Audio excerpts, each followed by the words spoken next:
So we'll try to read from the Caitanya-caritamrta. We can see it. This is probably the reason why chanting Hare Krishna is the Yuga Dharma, because you can do it even in the dark.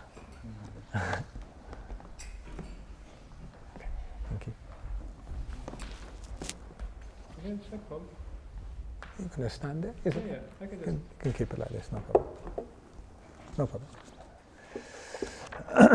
Okay, so today we continue reading from the Caitanya-caritamrta, and we're reading from Madhya-lila, chapter number 6, entitled The Liberation of Sarvabhauma Bhattacharya. And we're reading from text number 85 to 87. So I'll just read 85 and 86 together by myself, and then we can read 87 together, like that. So this is 85 and 86. Yadyapi jagat kurutumi shastra jnanavan pritivite nahi pandit tomar shaman ishvarera kripalesha nahi ka tomate atayeva ishvar tattva napare janite. So this is Gopinath Acharya continuing to speak to Sarvabhauma Bhattacharya, explaining why he hasn't been able to understand Sri Chaitanya Mahaprabhu as the Supreme Personality of Godhead. Gopinath Acharya then addressed Sarvabhauma Bhattacharya. You are a great scholar and teacher of many disciples. Indeed, there is no scholar like you on earth. Nonetheless, because you are bereft of even a pinch of the Lord's mercy, you cannot understand Him, even though He is present in your home. And now we read text number 87. So if you can repeat after me, line by line. Tomar nahik dosha shastra eko hai Panditya de Ishwar tattva jnana kabhu na hai. Translation and purport by His Divine Grace, Shalesi Bhaktivedanta Swami Srila Prabhupada ki. Translation: It is not your fault. It is the verdict of the scriptures. You cannot understand the Supreme Personality of Godhead simply by scholarship. Purport: This is a very important verse. Even big scholars cannot understand Krishna, yet they dare to comment on the Bhagavad Gita. Reading the Bhagavad Gita means understanding Krishna, yet we actually see many scholars making blunders in trying to understand Krishna. Gopinath Acharya's statement is confirmed in many places in the Vedic literature. In the Katha Upanishad 1.2.23 it is stated, Nayam atma pravachanena labhyo na medhaya na bahuna shrutena Yame vaise vrinute tena labhyas tasyesha atma vivrunate tanum svam. It is also stated in Katha Upanishad 1.2.9, Nesha tarkena matir apaneya proktana yeva sugyaya preshtha Yam tvam apa satya dhritir batashi tvadrinna bhuyan nachiketa prashtha. The fact is that the Supreme Personality of Godhead, the Supersoul, cannot be attained simply by explanations, logic, and erudite scholarship. One cannot understand Him simply by one's brain substance. Even by studying all the Vedic literatures, one cannot understand the Supreme Lord. However, if one is slightly favored by the mercy of the Lord, if the Lord is pleased, one can understand Him. But who are the candidates eligible to receive the mercy of the Lord? Only the devotees. They alone can understand what is the Supreme Personality of Godhead. The Lord reveals Himself to the sincere devotee when He is pleased with his service. Svayam eva spurat yada. One should not try to understand the Lord simply from the statements of the Vedas, nor should one uselessly attempt to decry these statements through reasoning and logic. Srila Prabhupada ki. So with the permission of the Vaishnavas, we'll try to share some thoughts and words. Prabhupada says this is a very, very important verse. One cannot understand the Supreme Lord simply through scholarship. Brahma had 4 heads. That means 4 brains. Brahma's entire body was made of intelligence. Brahma was directly instructed by the Supreme Lord and had a darshan of Vaikuntha. Yet Brahma could not understand Krishna. Brahma, after the whole Vimohan-lila, came in front of Krishna and said, Janante eva janantu kim bahuktya name prabhu manaso vapuso vacho vaivavam tava gochara. Jananta eva janantu. There are many people in this world who say, I know Krishna. Isn't it? Sometimes you meet on the street. I am knowing Krishna. No, I've read the Bhagavad Gita. I know. What's your favorite chapter? Number 19. Sorry, there is no 19. Yes, people say, Brahma says, so many people, Jananta eva janantu. Yes, I know Krishna, I know Krishna. What does Brahma say? Kim bahuktya name prabhu. So many people may say they know Krishna. If you ask me, I don't know Krishna at all.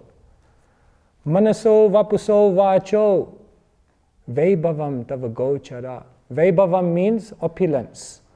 He says Krishna's opulence, Krishna's glory, manaso, it goes beyond my imagination. Vapuso, it goes beyond my power to perceive through my senses. Vacho, it goes beyond my power to describe by my words.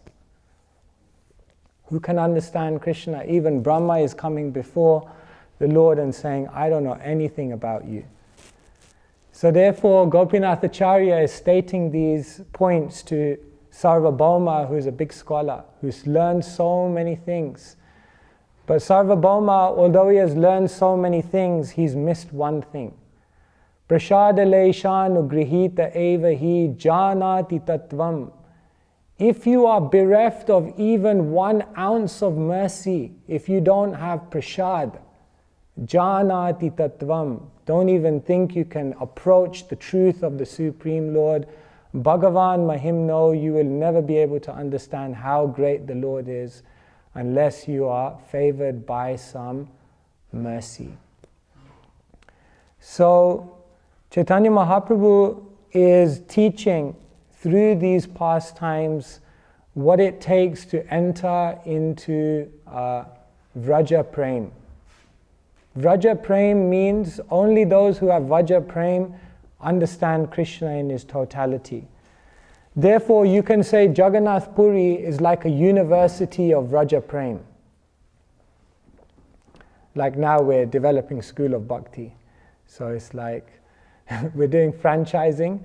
So we're like, anyone around the world who wants to develop School of Bhakti. But then we call Bhaktivedanta Manna School of Bhakti headquarters. But actually, the School of Bhakti headquarters is Jagannath Puri. The School of Prema Bhakti headquarters is Jagannath Puri.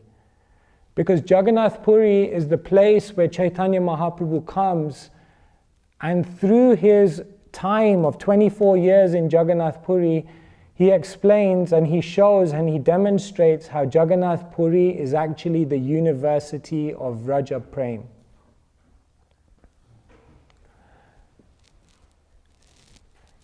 When Mahaprabhu comes to Jagannath, why does Mahaprabhu come to Jagannath Puri? First of all, you have to understand how special Jagannath Puri is. Jagannath Puri is the ideal place to have the university of Vraja Prema, because who is in Jagannath Puri? Jagannath.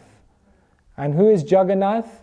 Krishna feeling incredible separation from Radharani. And who is Mahaprabhu?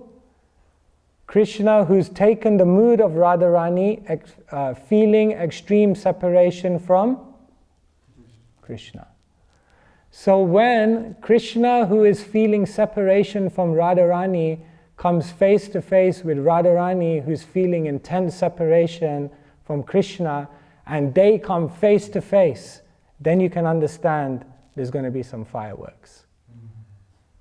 And therefore Mahaprabhu comes into Jagannath Puri, and Mahaprabhu in the mood, Radha Bhava Dyuti Suvalitam Krishna Naumi Swarupam. Yes, he's Krishna Swarupam, but he's come in Radha Bhav.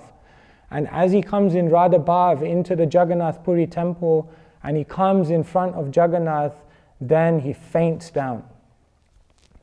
So Jagannath Puri is a very, very special place because it's the place where the heights of spiritual ecstasy are taking place. Therefore, Jagannath Puri is known as Viraha Kshetra or Vipralamba Kshetra. In Jagannath Puri, in this university of Vraja Prem in Jagannath Puri, there are different classrooms. One classroom is the Jagannath temple. That's the general classroom. That's where everyone comes. And that's where Mahaprabhu also comes. In that classroom in Jagannath Puri, in the Jagannath temple, in public view, Mahaprabhu shows what is ecstasy. In that classroom, the public classroom of Jagannath Puri in the Jagannath temple, Mahaprabhu stands by the Garuda Stamba one day, and the Orisan lady comes in, steps on him, looking to see Jagannath. And Mahaprabhu very much appreciates her eagerness and enthusiasm. So there are different classrooms. One classroom in Jagannath Puri is the general classroom. But then there is another classroom in Jagannath Puri, which is the private classroom. The private classroom in the University of Vraja Prem is at Kashi Mishra's house. And there in the Gambira, surrounded by Ramananda Rai and Swarup Damodar, Mahaprabhu undergoes private tutorials, private sessions, just a few select associates who together are relishing and going deeper into these ecstasies. Gopi Bhava Rasamritab Dilahari, the waves of the ecstasy of the gopis. So the University of Vraja Prem has different classrooms. The University of Vraja Prem, the school of Prema Bhakti, has different teachers. So Mahaprabhu, when he comes to Jagannath Puri, he has different teachers. Ramananda Rai is Vishakha Devi, he's one teacher. Swarup Damodar is Lalita Saki, he's another teacher. Gadada Pandit is Radharani herself. And Mahaprabhu with Gadada Pandit also learns many things, reciting Bhagavatam, Nityam Bhagavata Sevaya, every day in Jagannath Puri, hearing Bhagavatam from Gadada Pandit. So like this, there are many, many teachers in Jagannath Puri University of Vraja Prem.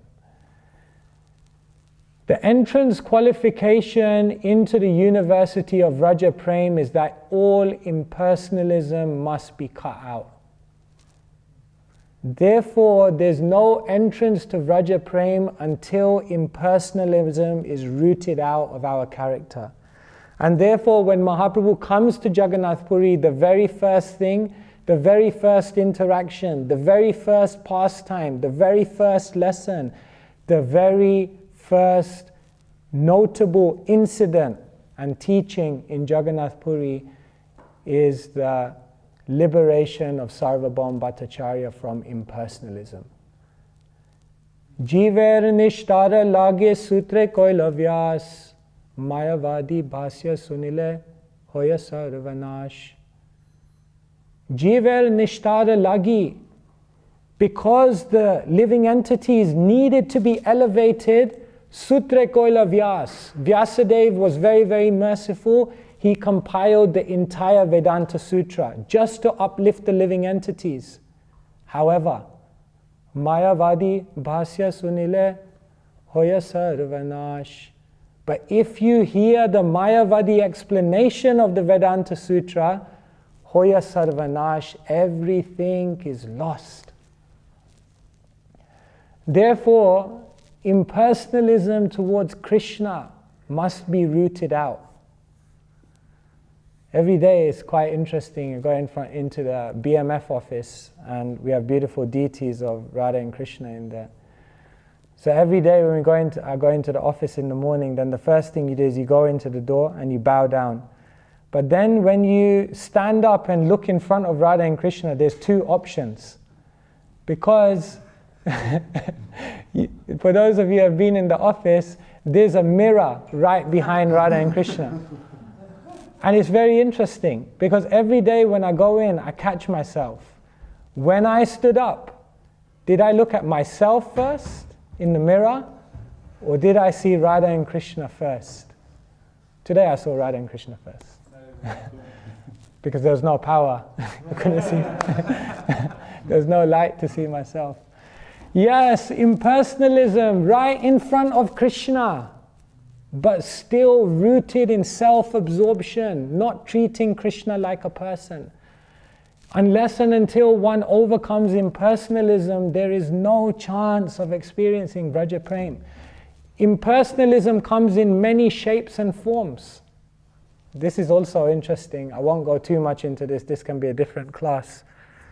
To understand how much we have been overcome by impersonalism, impersonalism pervades every aspect, not just our relationship with Krishna. You know, our impersonalism also pervades our interaction within a Vaishnava community. When we are insensitive to how others are feeling about how we're carrying ourselves, when we're not responsive and taking feedback when devotees give it to us, thinking, I want to make sure those around me feel comfortable, that is an exhibition of impersonalism. And with that level of insensitivity and impersonalism, which is displayed within a community of Vaishnavas, that blocks one's ability to access Vraja Prema. Did you know you could also be impersonal towards the conditioned soul? Because when you walk past conditioned souls and you don't feel their suffering, you don't feel the need to help them, you don't feel that I must try to do something to assist them in their life, that is another form of impersonalism. Because behind all of these faces that you see on the high street, there are tragic stories. But the fact that we're not able to see that means that we have impersonalism. Impersonalism towards Krishna, impersonalism towards the Vaishnavas, impersonalism towards the living entities, and because of this impersonalism, no chance to access Vraja Prema. So the first thing Mahaprabhu teaches when he comes into the Jagannath Puri University of Vraja Prema is he says the entrance qualification is that Mayavad must be rooted out. And so that's what he does to Sarvabhaum Bhattacharya. Sarvabhaum Bhattacharya goes from one extreme of Mayavad to becoming like a Premi Bhakta. Mahaprabhu just, Hare Krishna.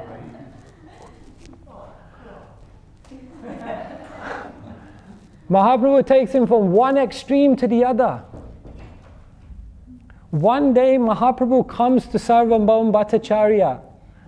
And you know, Sarvabhaum Bhattacharya says, I'll recite one verse from the Bhagavatam.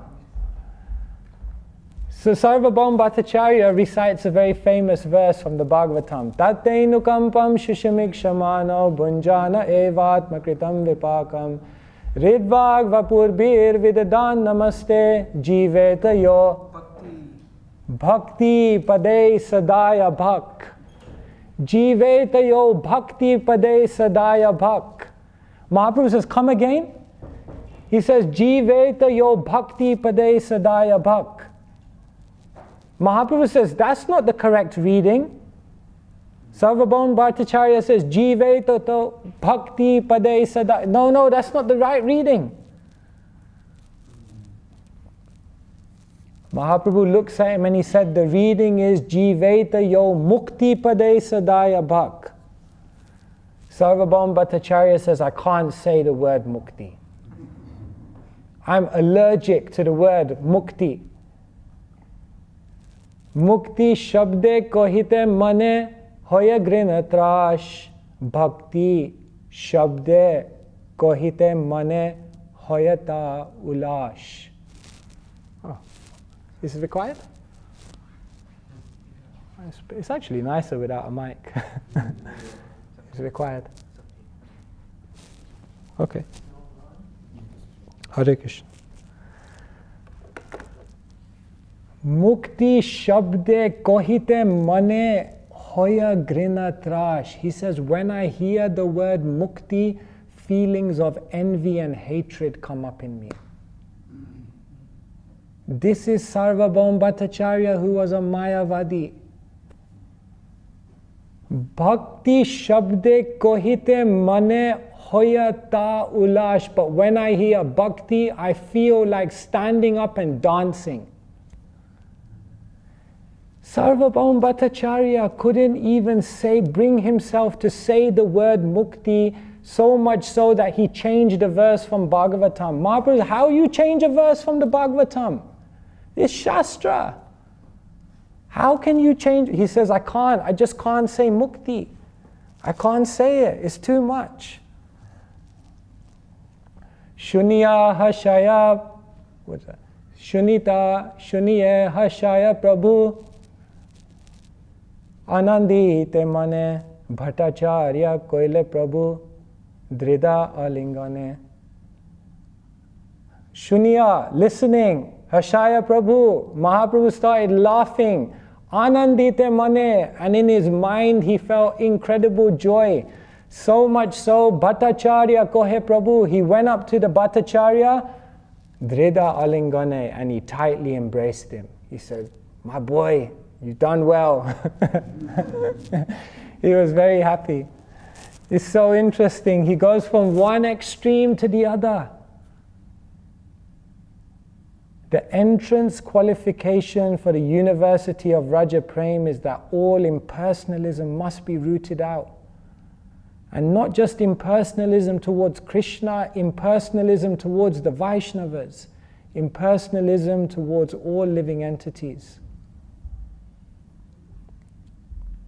Without going on a tangent, it's very, very interesting actually when someone is insensitive towards other devotees and seemingly impersonal. You know what it is actually? It's actually a cry for personalism. Because when someone is insensitive towards others, what they're actually doing is they're crying for attention. And why do they want attention? Because they want to have a personal relationship. It's so amazing, isn't it? When we express our impersonalism, it's actually a cry for personalism.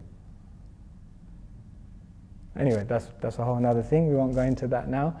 But it's so interesting how impersonalism is rooted within us. Therefore, when the devotee came to Prabhupada and said, Prabhupada, so much about Mayavad, so much about impersonalism, there are no impersonalists here. Prabhupada said, you are saying because you are impersonalism. You are an impersonalist, that's why you say it. You may not have the philosophy of impersonalism, but it manifests in so many different ways through the way you carry yourself. But for Vraja Prema, impersonalism must be rooted out. That's the entrance qualification. So just to recap, just to make sure you're listening. In the University of Vraja Prema, what are the classrooms? Jagannath Temple is one classroom. What's the other classroom? Gambira. Public tutorial, private tutorial. In the University of Vraja Prema, who are the teachers? Ramananda Rai. Swarab Damodar. Gadada Pandit. What is the entrance qualification? All impersonalism must be rooted out. And what is the lesson? What is the lesson of the university? In any university in this world, you graduate when you become a scholar. Isn't it? When you've actually understood all the knowledge and aced all the exams, then you're qualified to graduate. In the University of Vraja Prema, you have to go beyond being a scholar. You have to go from being a scholar to being a beggar. The University of Vraja Prema and the graduates are beggars. They've learned the art of how to cry for Krishna, how to beg for mercy. They've learned how to internalize the desperation, realizing, ha ha kvayami kemaham karomi. What will I do in Kali Yuga is so difficult. The senses are so strong. My mind is crazy. Shri Bhakti Marga ihakanta kakoti ruddha, and this beautiful path of bhakti is spiked with so many thorns. Ha ha kvayami kimaham karomi. What will I do? How will I survive? How will I make it? Caitanya-caritamrta yadi nadya kripam karoshi. I'm just crying out, begging, praying that Krishna may give me his mercy. Mercy is such an interesting thing, because on one hand, nothing will happen without mercy.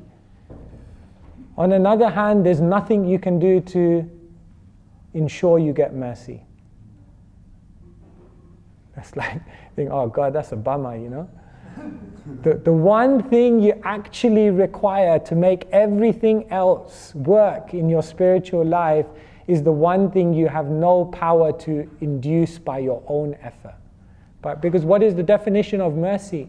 It means something that is given to an undeserving person. So if mercy by definition is something given to an undeserving person, it means there's nothing you can do to make yourself deserving of it. I was speaking with Janakinath Prabhu yesterday, and Janakinath Prabhu tells me some funny stories sometimes. Anyway, he told me one story that's related to mercy, so I'll tell it to you. There was one person who was selling apples,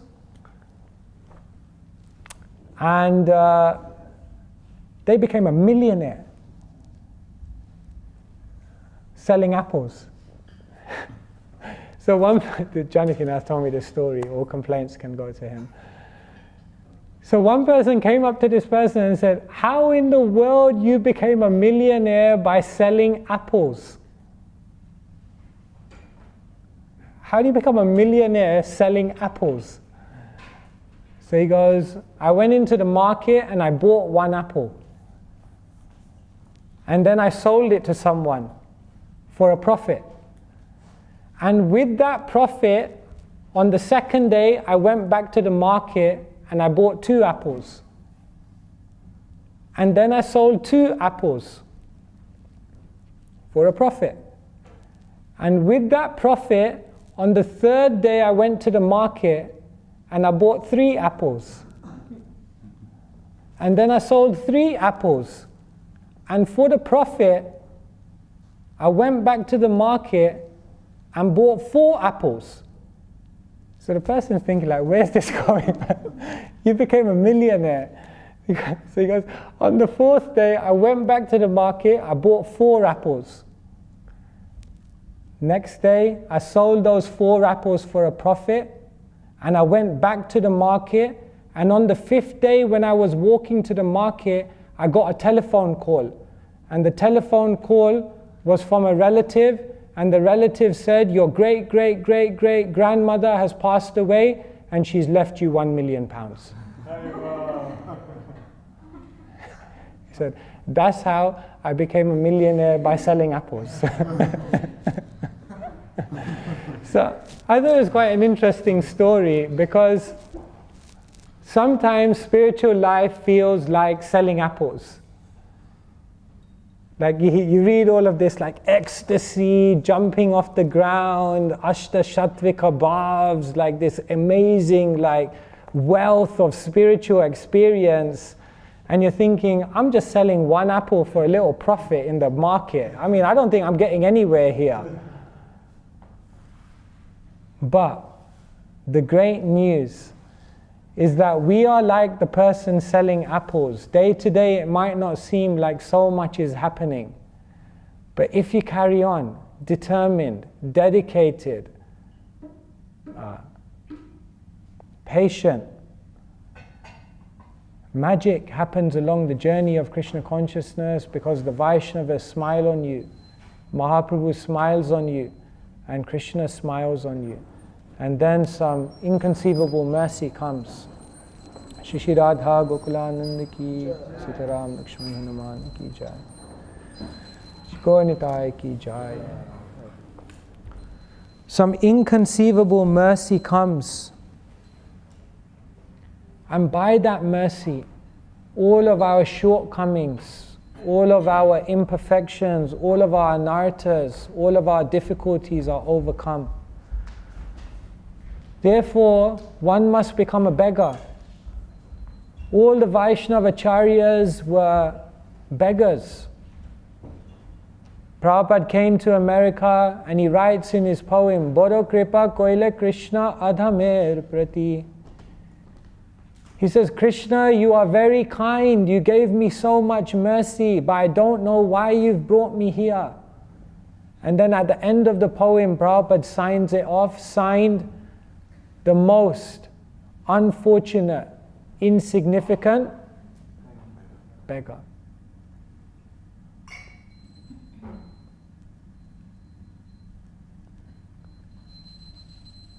We must beg for mercy. That's the only way. That's the only way we will be able to overcome the mountain of anarthas that we have. We have to, as they say, learn the art of how to cry for Krishna. One time Prabhupada was giving, there was a lake and there were some pigeons, so he was giving some breadcrumbs. And not pigeons, what do you call it? And ducks. So there was one duck and Prabhupada was giving more. Like, this duck is getting the mercy, you know. So then the devotees asked Prabhupada, why are you giving more to that duck and not the other ducks? Prabhupada said, because that duck is quacking the loudest. That duck is quacking the loudest. We can't force mercy, but we can pray for mercy. We can beg Krishna for mercy. We have to become desperate. Only when that desperation is there can we really connect with Krishna.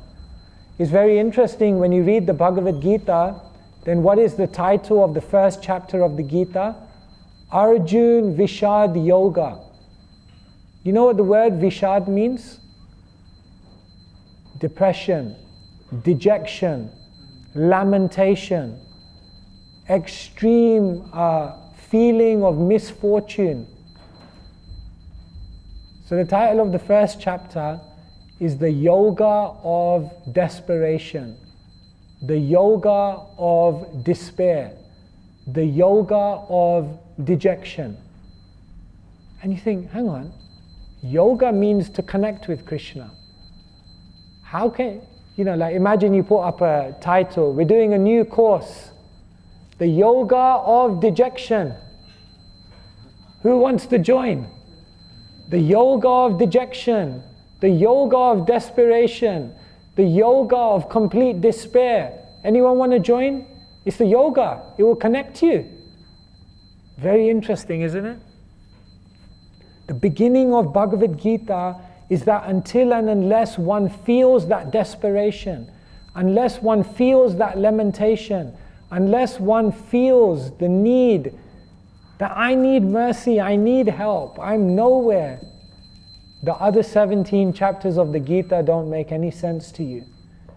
Arjun finished the job in 45 minutes. Nashto moha smriti labdva. My illusion has gone. Smriti labdva, all my memory has come back. Tvat prasadat, all by your mercy. Why? Because he was open. And why was he open? Because he was desperate. And why was he desperate? Because he had learned the art of how to become a beggar. If one learns the art of how to become a beggar, then they open themselves up to receive the mercy of Krishna. And when that mercy of Krishna comes, everything changes in our life. And so, as we read Caitanya-caritamrta, and we're reading this very beautiful pastime of Sarvabhauma Bhattacharya, then we can actually understand that Mahaprabhu comes to Jagannath Puri to nourish his own internal purpose, to experience the feelings of Radharani. But when we look very, very closely, then Mahaprabhu is also teaching us what it means if we also want to go on that path. Do we want to enter the University of Vraja Prema and graduate to Goloka Vrindavan? If the answer is yes, then remember, number one, you need to have different types of classroom in your life. One classroom is the public classroom, but the other classroom in your life has to be the place where you come together with Vaishnavas in a more intimate way and try to deeply enter into the scriptures in a much more personal and nourishing way. If you want to graduate from this university, then you need many teachers. Muhuraho rasika bhuvi bhavuka. The Bhagavatam can be relished by the rasika bhakta, the connoisseurs of devotion, those who have learned the subtleties and the beauty of every single verse of the Bhagavatam. So one must surround themselves with such Vaishnavas. One must find such devotees who are Shabde Parecha Nishnatam Brahma Nyupa Shamashrayam, who are absorbed in the vibration of the Bhagavatam. If one wants to graduate from this university, then they won't even be able to get into the university if first they have not overcome their impersonalism. And the ultimate lesson of this university is that you can only graduate when you go beyond being a scholar. You actually have to come to the point of being a beggar. Because Bhakti Yoga, Bhakti Yoga, Bhakti Yoga Dhan, Bhakti Ei Namir Krishna Smarana Krandan. Rupa Goswami says in Padyavali, Bhakti Yoga, Bhakti Yoga, Bhakti Yoga Dhan. My friend, my brothers, you want bhakti? You want bhakti? Do you really want the wealth of bhakti? Bhakti Ei Krishna Namir. Take Krishna's name. Smarana Krandan. You know what the word Krandan means? Krandan means you have to cry. Bhakti Ei Krishna Namir Smarana Krandan. Take the name which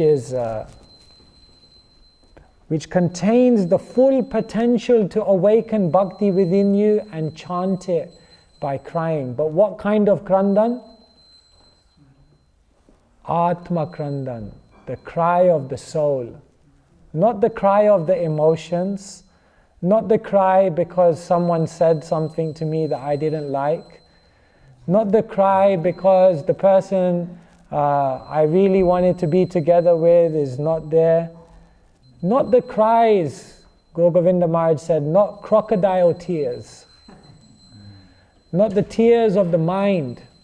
Not the tears of frustration because you got beat up by the material world. Not the tears of, things didn't go my way. No, the cry, Atma Krandan. The cry of the soul. The deep longing of the soul to connect with Krishna.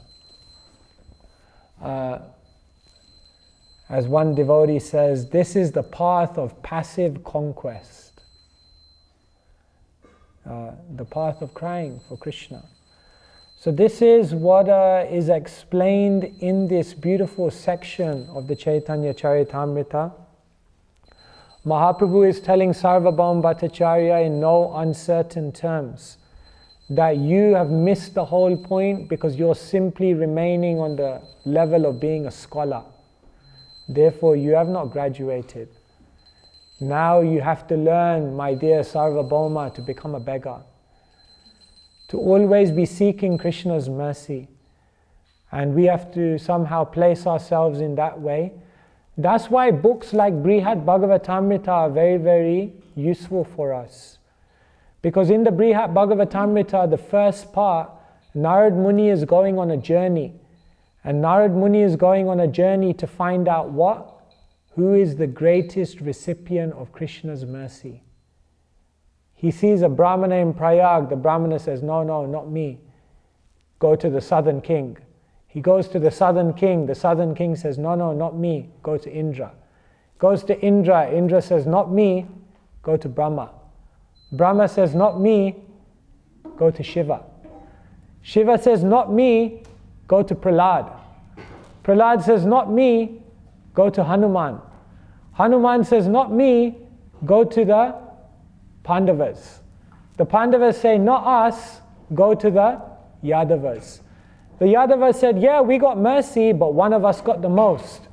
Go to Uddhava.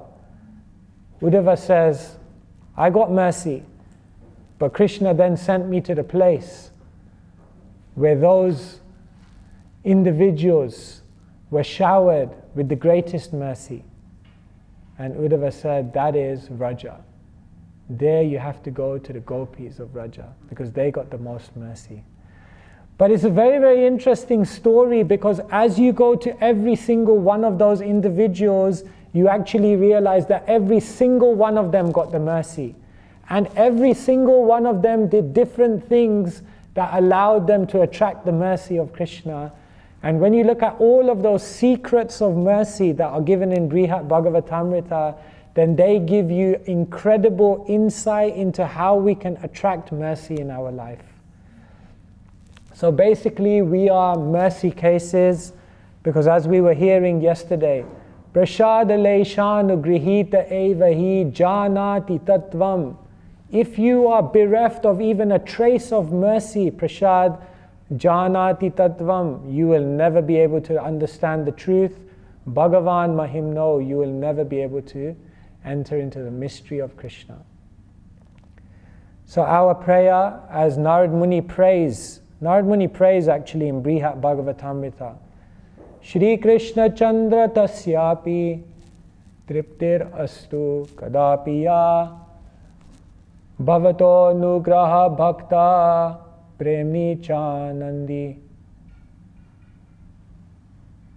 Forgot the last one. Premna Chanandi. Forgot the last word. But he says, may the living entities never feel that they have attracted enough mercy in their life. May they always go through their journey in this life feeling, I need more mercy, I need more mercy, I need more mercy.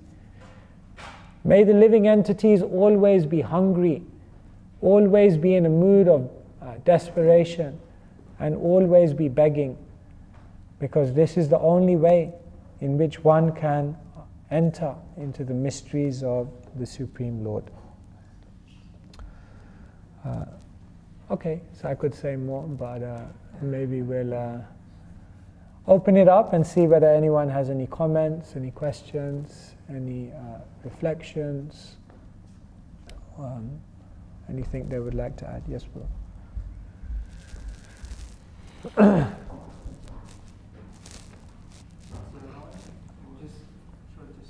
You can speak and I'll repeat it.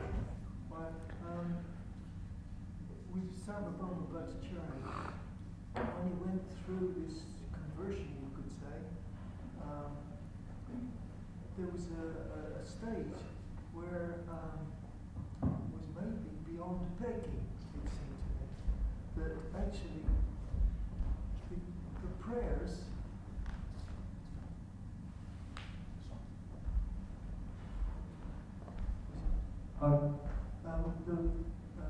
maybe there's a stage beyond begging that somehow he realized when he started to compose verses of glorification to devotees. He saw that he just, he did these astakams of, different devotees, and he just wanted to tell everyone about these wonderful devotees that Mahaprabhu and his associates, somehow gave their mercy to him, and so he wanted to show his appreciation in so many ways, and it was through wonderful glorifications of the devotees. I felt it's like somehow that was the final culmination. He just was in that boat of glorification of devotees. Yes, this is thank you for raising this. Is a very important point that Vishwanath Chakravarti Thakur is explaining in Madhurya Kadambini, that Krishna's mercy follows the mercy of a devotee like a thread follows a nail, a needle. Krishna's mercy follows the mercy of the devotee like a thread follows a needle. Therefore, like Bhaktivinoda Thakur is praying, Karuna na hoile kandiya kandiya prana na rakhi boar. He's praying to the Vaishnavas, Karuna na hoile, if I don't get your mercy, if I don't get your favor, kandiya kandiya, I'll just cry and cry, prana na rakhi boar, I'll cry so much that I won't be able to maintain my life. You have this experience sometimes, I don't know if it ever happened to anyone. When you were a kid, you cry. You know, sometimes kids cry. Well, kids cry all the time. But I don't know if it happened to anyone here. Sometimes when you're a kid, you cry so much that you can't breathe properly. Ever have that experience? You see sometimes children, they cry so much that they can't even breathe. So it's explained like this, Bhaktivinoda Thakur is saying, Karuna na hoile kandiya kandiya prana na rakhi boar, that if I don't get the mercy of the Vaishnavas, I will cry and cry and cry, and I'll cry so much that I won't even be able to breathe. And if I can't breathe, prana na rakhi boar, I will not be able to maintain my life. In this way he petitions his spiritual master. Gurudev, kripa bindu diya, koroe dase, trena pekate hina. So, yes, one must seek the mercy of the Vaishnavas. And it becomes very, very clear, actually.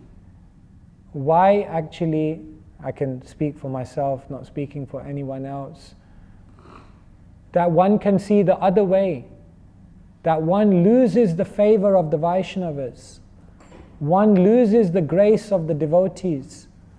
One loses the good wishes of the Vaishnava community, and therefore spiritual life becomes very, very difficult. But when the Vaishnavas are praying, when the Vaishnavas are wishing you well, when the Vaishnavas are smiling, then Krishna's mercy follows. And therefore, yes, Sarvabhauma Bhattacharya understood that point. And similarly, Vallabhacharya was chastised by Mahaprabhu because he began finding faults in the devotees. Whereas Mahaprabhu, Panchamukha, it said that when Mahaprabhu would glorify his Vaishnavas, it was as if he had 5 mouths. So yes, definitely Sarvabhauma Bhattacharya understood this point, and he had great regard for the Vaishnavas.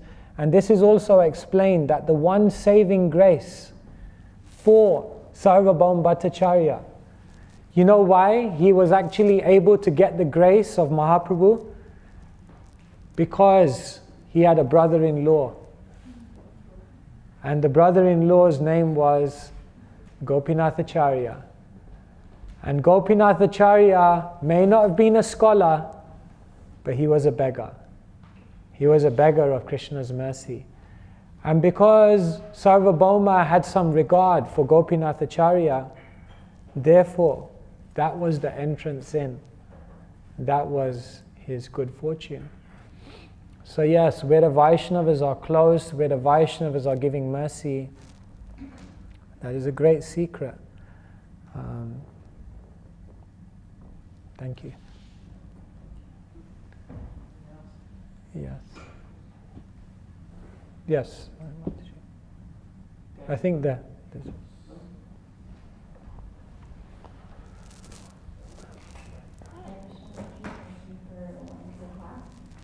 Maybe I'm not understanding this more, but I just have a question on, you said all impersonalism must be rooted out, but sometimes we have roles to follow, we have etiquette, and we have boundaries. And although in our heart we want to care for everyone, sometimes we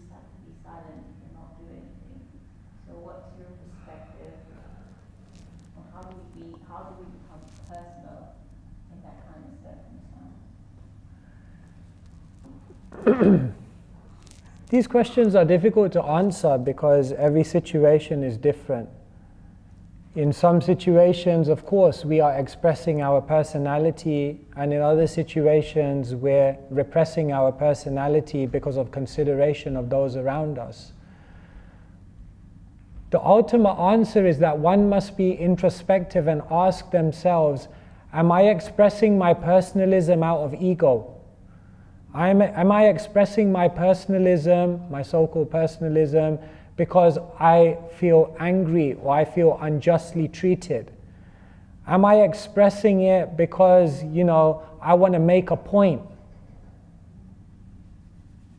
That kind of expressionism of so-called personalism is rooted in impersonalism.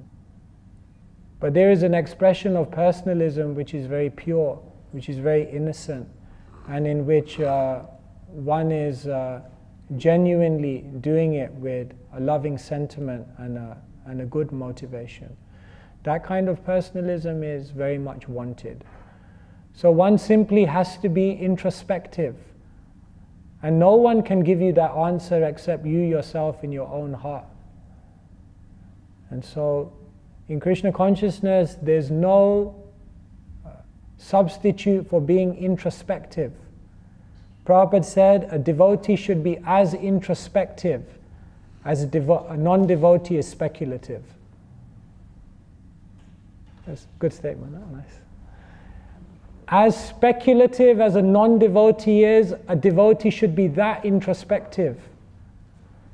In a public class, we will say principles, but only you know what's in your heart. And only you, if you want to, can face that. So, yes, we must look deep within. There is impersonalism. We're blocked. We're blocked. Mayavadi bhashya sunile hoya sarvanas. This verse appears in this chapter. Jiver nishtara lage sutre koilo vyas mayavadi bhashya sunile hoya sarvanash. Is specifically referring to the Mayavad commentary which covers the Vedanta Sutra, but you can understand this verse in a more all-encompassing way, that Vyas, the great teachers, the Parampara, came to give personalism, but now by adopting an impersonal approach, even if you're not an impersonalist philosopher, if you adopt an impersonal approach to spiritual life, hoya sarvanash, again it's all lost. Again it's all lost. So this is requires very reflective mentality. Not so easy. There's a big Mayavadi within that has to be. Therefore we need mercy. How will we overcome impersonalism? Just by study, it won't be enough. We need mercy. Therefore, Narad says, pray that all living entities may never think, I got enough mercy. I'm okay. I got enough. No, I need more. Yes, Prabhu. David.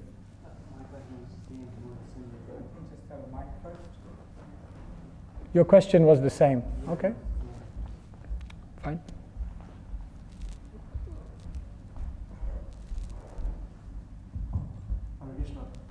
Thank you for such a deep and esoteric class. It's just unbelievable what you're sharing with us and the depth of your knowledge. I guess I'm sort of a very sort of like practical and like simple person. And one of the things that you were just mentioning was that the definition of mercy is something that's given to someone who's undeserving. And if it's undeserving, then how do you invoke that? I told you, that's why it's very complicated. It's not complicated, it's just inconceivable. Mercy means ahaituki. The Sanskrit word is ahaituki. It means no hetu. Hetu means a cause. So all mercy is causeless. Because if it had a cause, then it wouldn't be mercy. Because mercy means you can't do nothing to invoke it. So it's ahaituki.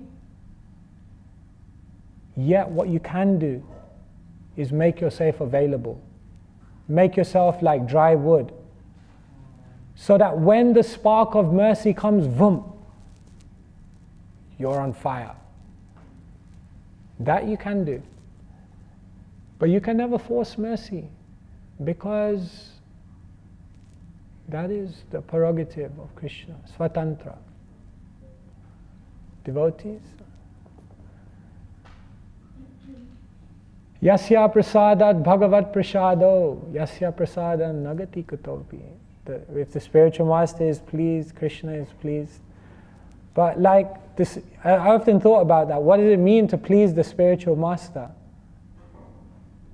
So like you can't force someone else to be pleased with you, can you? You cannot. I can't force you to be pleased with me. That's your own emotion. But what I can do is take seriously everything you've told me, everything you want of me, everything that you've advised me and guided me in, and try to fully embody that. And then, you know what? There's a pretty good chance you'll be pleased. But even then, I can't make you to be pleased with me. So this is mercy. It is just keep going to the market and selling some apples. And then one day you'll get a telephone call, boom, it will come. We can. I mean, if I do become quite rich, then we can. yeah, share some with me as well. So just for my own understanding, so mercy is unmotivated, and our spiritual masters can give us that, and we have to become like that dry wood. Yeah. We can do so by really attentively listening to the instructions and following them. Yeah, that's why I'm saying, like a book like Bhagavan-tamrita is very, very useful. Prabhupada said, anyone, he writes in a CC purport, anyone who wants to become a Krishna conscious person should read Bhagavan-tamrita. He's thinking like, wow, okay, let's find out what's in there, And it's very, very interesting because it's showing you. When Narada goes to the Prayag Brahman, this very clear teaching, he's doing his puja to the Shaligram. The everyday, there you go, your first key to mercy. The everyday principle. Do it every day. Consistency. He goes to the southern king. The southern kings are all this opulence, all this amazing resource, and he's using it for Krishna. The lesson is very clear. If you want mercy, Krishna has given you so many things, abilities, resources, facilities, use it all for Krishna. He goes, no, go to Indra. Like this, you go. Go to Shiva. Shiva's like, tapyante lokatapena sadhavo prayasojana paramaradhanam tadhi purushasya khilatmana. Glorify Shiva. Tapyante lokatapena. The great souls take on suffering to relieve the suffering of the conditioned souls. Param aradhanam tadhi. There is no higher form of worship than this. This verse is coming in Bhagavatam when Lord Shiva is drinking the poison from the churning of the milk ocean. So there you go. Another key to mercy. Give the mercy out. Give the mercy out. If you give the mercy out, you attract the mercy. Expand the mercy. When knowledge is given, knowledge expands. When mercy is given, mercy expands. When bhakti is given, bhakti expands. So like this, every single person you see, there's a Uddhava, amazing secret. Have you noticed how people are always asking, how do I know the spiritual master is a pure devotee? How do I know the spiritual master? Nikunja Yuno, Ratikeli Siddhai, he's in the groves of Vraja. How do I know? How will I see? So, like sometimes people are putting a lot of emphasis, how do I know about the integrity of the spiritual master? But the other side of it is, what is your integrity as a disciple? And when we look at Uddhav, we look at Uddhav as someone who was trusted by Krishna. This is another secret to mercy. That conduct your life in such a way that the Vaishnavas will have faith in you. The Vaishnavas can rely on you. The Vaishnavas will look at you and say, yes, I can go to that person for anything. Because Krishna, when he wanted to send a message to Vraja, the first person he called on was Uddhav. When Krishna wanted some advice, what advice does Krishna need? But he asked, who was the first person he called? Uddhav. Because Uddhav carried himself in such a way that he could always be relied upon. There you go, another secret to mercy. Become reliable, become dependable, become someone that the Vaishnavas will go to, someone who will never say no. It's difficult. So it's very easy to say, no? We'll probably come out of this class and someone will be like, Prabhu, can do the transfer. No, I can't do it. I'm busy. No. But you said in the class. No is not in the word. Is not in the vocabulary. And even sometimes they have to say no. They feel very bad. Bhakti-tirtha Swami says, when your desire to serve is so great that you go beyond your capacity. When your desire to serve is so great that you go beyond your capacity but you continue without hesitation, at that moment empowerment occurs. So you see this with devotees sometimes. They go beyond what they're able to do, but because their desire to serve is so great, they can't stop themselves, even though they're going beyond capacity. But at that moment, Krishna looks and says, you know what? They want to do it. So let me help them do it then. And then some magic happens. So these are all secrets to mercy. That's why books like Bhagavat-amrita are very, very useful for us. Yes, we cannot force, but we can make ourselves as much available. And the great news, Jiva Goswami says a really nice thing. He says, you know why Krishna likes to hear his own name? Interesting point. Krishna likes it when devotees chant his name. You know why? Have a guess. Why does Krishna like it when his devotees chant his name? Jiva Goswami makes this point. Yeah, go on, David. It says in one scripture that Krishna's name is the topmost. So yeah. I presume if they chant Krishna's name, they get purified the most. Yeah, but why is Krishna happy? Why does Krishna very pleased when someone chants his name? For that purification, that they will come closer to Krishna. Okay. Yeah? Is it because Krishna is also calling out them and they will separate? Okay. Good. Is it that his name is all attractive and so it attracts him as well? These are all good answers. I'll go with Jiva Goswami. Jiva Goswami says the reason why Krishna loves his name to be chanted is because when he hears his name being chanted, then it gives him an opportunity to give mercy to the chanter. So Krishna is like, oh, wonderful, they're chanting my name. Now I can just shower them with mercy. So Krishna is, one of his central qualities is anugraha. So very compassionate, very kind. So even though we can't force Krishna's mercy, or we can't force the mercy of the Vaishnavas, we have to also be very, very hopeful that they are always looking for an opportunity to give mercy. So the bad news is we can't control mercy. The good news is the people who are in charge of mercy want to give it out. That's the saving grace. And our point is that we have to make ourselves available and open. So, yeah, this Krishna consciousness movement is something complete. It's a university in which you graduate not because you became a scholar, but because you became a beggar.